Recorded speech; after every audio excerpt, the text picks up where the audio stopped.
Bonjour à tous, je suis très heureuse de vous retrouver une fois de plus et encore merci pour vos commentaires, vos partages parce que ça fait toujours plaisir de pouvoir communiquer avec sa communauté. Et puis le but de ces vidéos, j'espère en tout cas, c'est de vous permettre vraiment d'accéder à un niveau supérieur dans votre vie.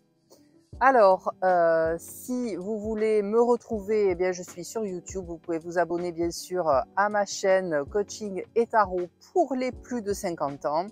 Et j'ai également un groupe Facebook dont je vous mettrai le lien dans ma description de la chaîne YouTube.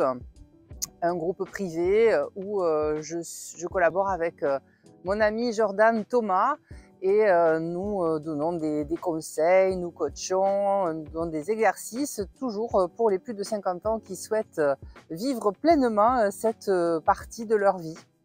Alors aujourd'hui, j'aimerais vous parler du courage.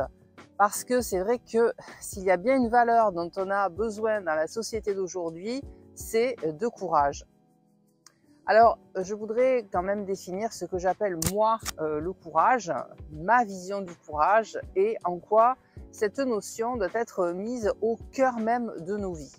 Alors, vous le savez, je l'ai déjà dit plusieurs fois dans des vidéos, on a deux grandes émotions qui se battent à l'intérieur de nous, l'amour et son contraire, la peur. Et oui, ce n'est pas le courage qui est le contraire de la peur, c'est l'amour. Naturellement, les meilleures stratégies nous poussent en permanence à aller dans une dynamique construite à travers l'amour. C'est celles-là qui vous apporteront le plus de succès. Mais notre éducation, l'environnement, la société et un tas de choses au quotidien nous font inévitablement peur. Alors pourquoi? Il suffit d'écouter l'actualité, les vidéos d'information. Et croyez-moi, même en faisant une dette médiatique, ce que je fais, je regarde quasiment plus les infos, j'ai parfois du mal à prendre de la distance avec tout ce qui peut faire peur.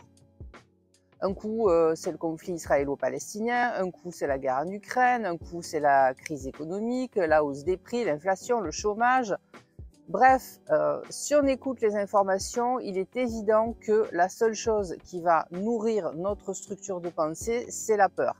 Et puis de toute façon, il faudrait, je crois, vivre dans une grotte pour ne pas être en contact aujourd'hui, ne serait-ce qu'avec des gens qui répètent ce genre d'informations et qui font monter l'angoisse inévitablement. Alors ce qui va faire la différence dans votre vie et ce qui va vous permettre de passer à un niveau supérieur, c'est d'être dans une logique d'amour. Alors c'est vrai, je le répète, nous sommes tous confrontés à la peur. Il ne se passe pas une journée sans qu'un être humain ressente de la peur. On a tous un panel de réactions en plus face à la peur, de l'appréhension à la vraie crise d'angoisse et de panique, et j'en ai moi-même de temps en temps, et c'est pas agréable du tout. Mais tout ça est nourri, et j'insiste là-dessus, d'abord et avant tout, par nos pensées. Ce que vous devez faire face à la peur, une fois que vous avez compris qu'elle peut être fondée ou non, c'est de vous demander à qui appartient cette peur. C'est un petit peu curieux comme question, mais je vais m'expliquer. Certaines peurs sont légitimes. Si vous êtes au bord d'un toit en équilibre et qu'à un moment donné, vous ressentez de la peur parce que vous allez tomber, et j'espère que vous allez ressentir de la peur à ce moment-là, il y a de grandes chances que je vous dise, eh ben, vous savez, c'est normal à ce moment-là que vous ressentiez de la peur. Et vous avez même intérêt à préserver ce schéma pour éviter de faire des grosses bêtises ou en tout cas pour être plus prudente dans votre vie. Parce qu'à la base, cette émotion de peur, c'est ça. Elle est là pour nous prévenir des dangers et pour éviter qu'on meure en fait, tout simplement. Mais finalement, il y a aussi un tas de peurs qui sont créées, qui sont transmises et qui sont entretenues par notre mental. Par exemple, tout bêtement, la peur d'avoir peur. Ou la peur de parler en public. Celle-là, je le rappelle, c'est la deuxième peur la plus forte après la peur de la mort quand même. Mais quand on y pense, la peur de parler en public, est-ce qu'elle est vraiment rationnelle? Que vous parliez à une personne ou que vous parliez à 10 personnes, quelle est la différence en fait? Ben, en fait, il n'y en a pas. Rien ne change. Ce qui se passe entre ces deux situations, c'est quelque chose qu'on appelle l'imagination. Je me sors un petit peu du soleil parce que ça me fait pleurer les yeux. Alors, on va définir le courage pour revenir justement au thème de la vidéo. Et le courage, écoutez-moi bien, c'est poser une action même quand j'ai peur. Et c'est ça être courageux, c'est pas grand chose de plus. Et on peut prendre tous les défis du monde, cette définition reste valable. Je pose une action même quand j'ai peur. C'est ça le courage.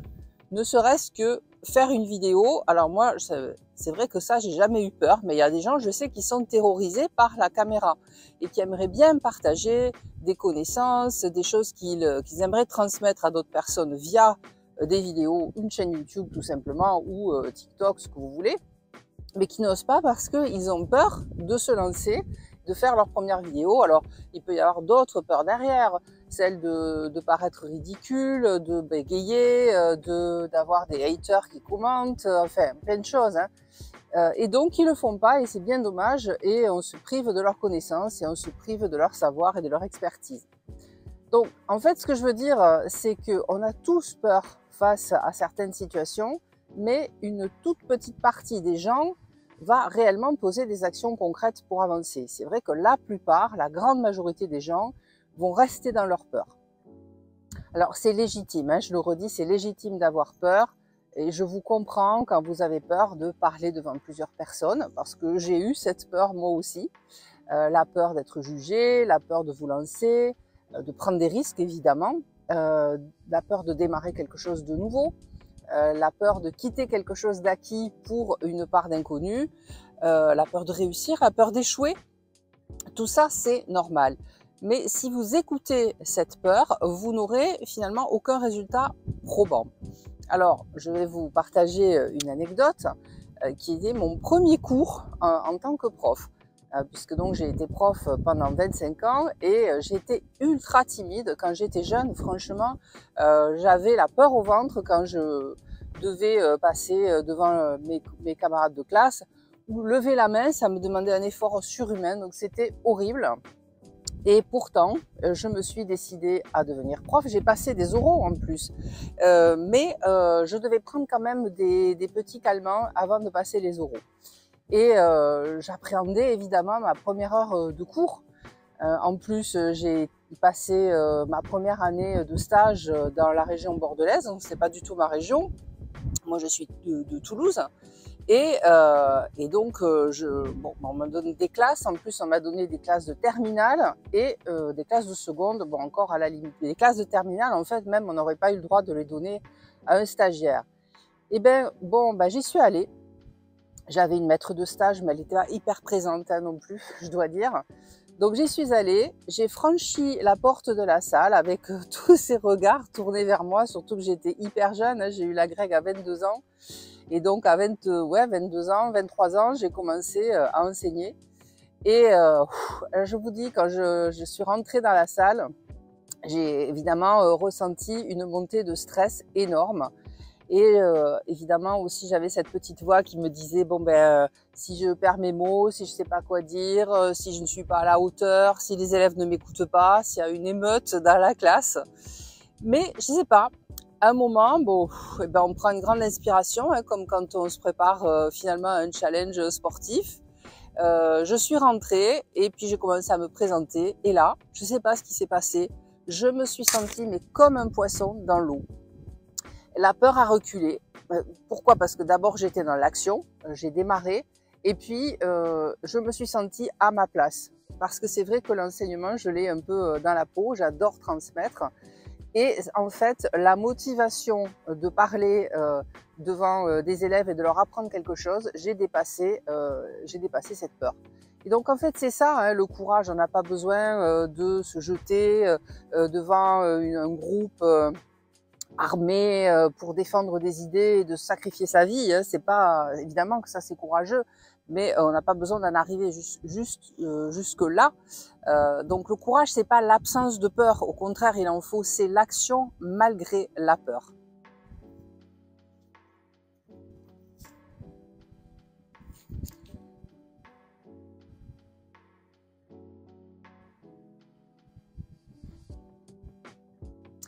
Alors, voilà, maintenant que je vous ai donné ma définition du courage, je vous propose comme d'habitude des exercices. Donc, un petit exercice avec le tarot pour vous aider à transformer cette peur en action.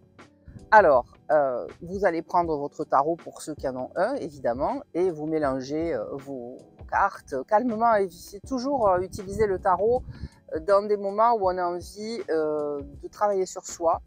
Ce sont des moments d'introspection, donc il faut éviter d'être au milieu du bruit, d'avoir des gens qui « Ah, qu'est-ce que tu es en train de faire ?» Non, vous vous posez calmement, vous mélangez vos cartes et vous posez la question suivante.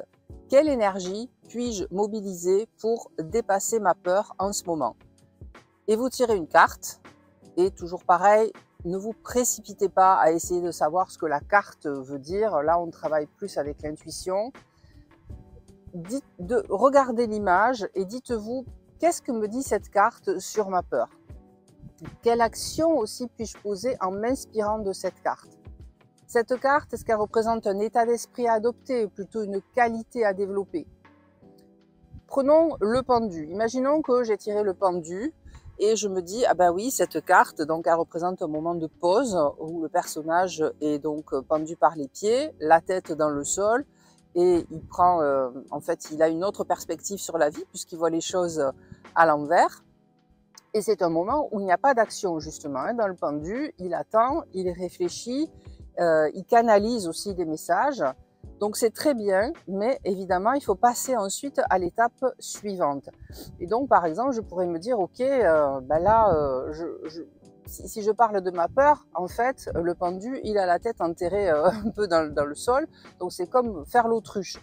Donc je ne veux pas en fait confronter ma peur, je ne veux pas en entendre parler, je préfère nier l'évidence ou me cacher les yeux, ce que vous voulez. Donc qu'est-ce que je pourrais faire finalement pour éviter de rester éternellement dans cette attitude du pendu? Alors je pourrais symboliquement couper la corde qui me retient par les pieds, donc je vais déjà me faire mal parce que je vais tomber, la tête va taper sur le sol, donc je vais un petit peu me réveiller, me dire mais qu'est-ce que je fais là, la tête en bas dans un trou, donc je vais déjà me redresser et sortir et voir le monde aussi tel qu'il est autour de moi, la réalité telle qu'il est et commencer à l'affronter. Voilà, moi, par exemple, c'est ce qui me vient pour la carte du pendu. Donc, regardez votre carte et puis prenez une décision. Notez l'action que vous allez poser dans les prochaines 24 heures pour avancer malgré votre peur. C'est important les prochaines 24 heures parce qu'évidemment, après, c'est vous reculez. Donc, vous dites, OK, je poserai l'action demain, et puis demain, ce sera encore demain, et puis encore demain, etc. On sait comment c'est, donc c'est le plus rapidement possible. Donc, cette semaine, je vais vous demander de poser une action. Identifiez une peur qui vous freine. Utilisez le tarot pour la comprendre ou pas. Vous n'êtes vraiment pas du tout obligé. Je vous rappelle que ma chaîne, c'est coaching et tarot, donc on n'est pas du tout obligé d'utiliser le tarot pour tout. Donc, vous pouvez très bien identifier votre peur et surtout passer à l'action. Parce que si vous attendez que la peur disparaisse pour avancer, je pense que vous risquez d'attendre longtemps. Alors, mettez du courage dans votre vie, osez et surtout agissez. Et moi, je vous dis à très bientôt sur une prochaine vidéo. Bye bye!